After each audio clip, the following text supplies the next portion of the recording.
2025 भर्तियों का वर्ष आज ही सुनिश्चित करें अपना सिलेक्शन और डाउनलोड करें तैयारी कर लो ऐप।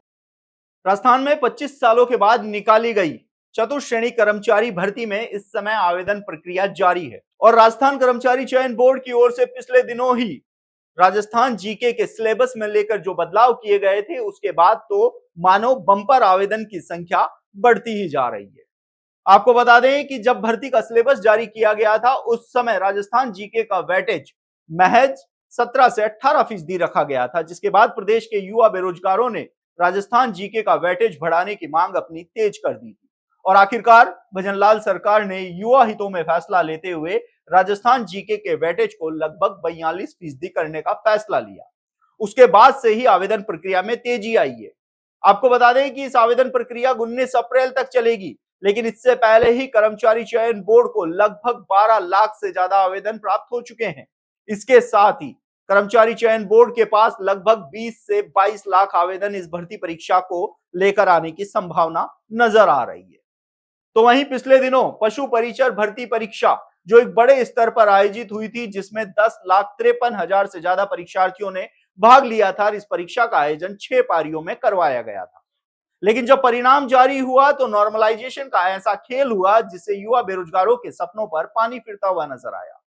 6 पारियों में आयोजित हुई इस भर्ती परीक्षा में छठी पारी में सबसे ज्यादा अभ्यर्थियों का सिलेक्शन हुआ और जो पहली और चौथी पारी के अभ्यर्थी थे उनको सबसे ज्यादा नुकसान उठाना पड़ा।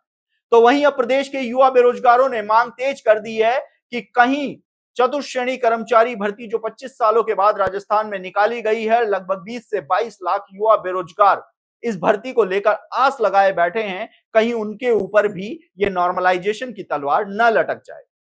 इसको लेकर अब युवा बेरोजगारों ने मांग तेज कर दी है कि चतुर्श्रेणी कर्मचारी भर्ती का आयोजन महज 2 से 3 पारियों में करवाया जाए,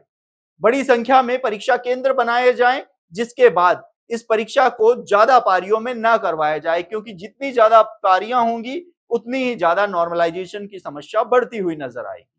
इसके साथ ही युवा बेरोजगारों का यह भी कहना है कि पेपर का स्तर भी एक समान रखा जाए, जिसमें जब नॉर्मलाइजेशन हो तो अंकों में ज्यादा बदलाव नहीं देखा जाए, जैसा पशु परिचर भर्ती में देखा गया है कि लगभग 25 सवालों तक में जो फायदा है वह छठी पारियों के अभ्यर्थियों को मिला है। राजस्थान बेरोजगार यूनियन के अशोक चौधरी का कहना है कि पशु परिचर भर्ती में नॉर्मलाइजेशन नई बात नहीं है। इससे पहले भी कई भर्तियों में नॉर्मलाइजेशन के चलते बड़े विवाद खड़े हुए हैं, लेकिन इनका समाधान कुछ भी नहीं निकला और पशु परिचर भर्ती में भी एक बड़ा घमासान देखने को मिला। ऐसे में चतुर्श्रेणी कर्मचारी भर्ती में कम से कम पारियों में आयोजन हो, पेपर का स्तर एक समान रखा जाए, जिससे नॉर्मलाइजेशन के चलते युवाओं के साथ धोखा न हो।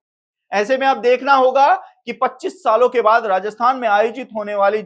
चतुर्श्रेणी कर्मचारी भर्ती में राजस्थान कर्मचारी चयन बोर्ड किस तरीके से कम पारियों में परीक्षा का आयोजन करवाता है,